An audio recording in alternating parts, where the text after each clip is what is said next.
Hey, so today I want to talk about a 1998 American film called A Simple Plan.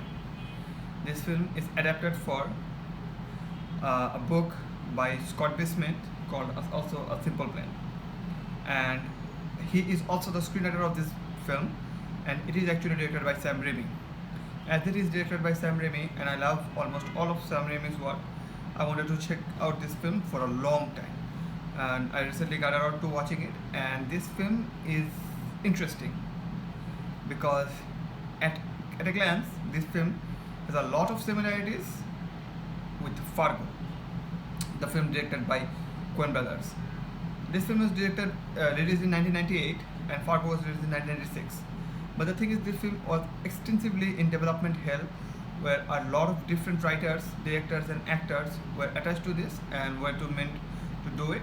But at the end, Sam Raimi came on board, and they just went with Bill Paxton, Billy Bob Thornton, and Bridget Fonda as main leads. Now, this film is definitely not done in a Coen-esque way, and that's what I always like about directors who have their own vision, because Sam Raimi directs it and flows this film in a very particularly to his own way. Now, Sam Raimi has particular director style that is severely toned down, and he actually actively accepted this film because he didn't want to make an Evil Dead or other of his marquee films that has his trademark. He wanted to do a genre film that is completely different from any of the things that previously done, and that's why I think this film comes off as at times sort of bleak. Because if you look at Fargo has a lot of things going for it, because that is Coen at their best, that is Frances McDormand at their best, and everything in Fargo just clicks, and that's why it's such a fun phenomenon. Now, 2 years later, when A Simple Plan comes, this film is not done in a Sam Raimi-esque way. I wanted to see this film because Sam Raimi directed it, but it doesn't have any kind of Sam Raimi's directorial quirks or the aesthetic that Sam Raimi goes for. And on the other hand, Billy Bob Thornton did very fantastic work, and I think he was also directed for an Academy Award for supporting actor. But other than that, none of the things are remarkable.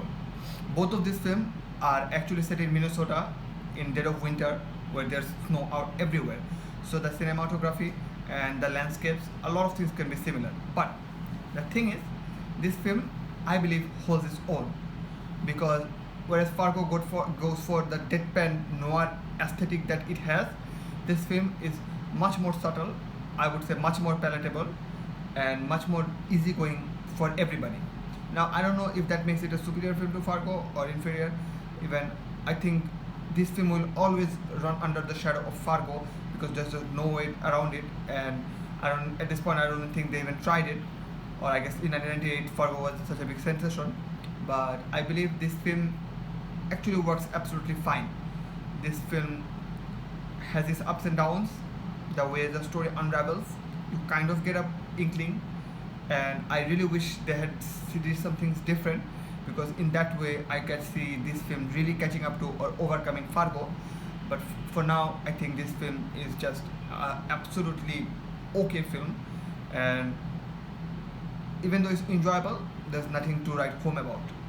So I guess that is why I'm giving this film 3 out of 5, and you should watch it if you like something like Fargo or want to watch something in that vein, but not quite Coen-esque or Fargo-esque.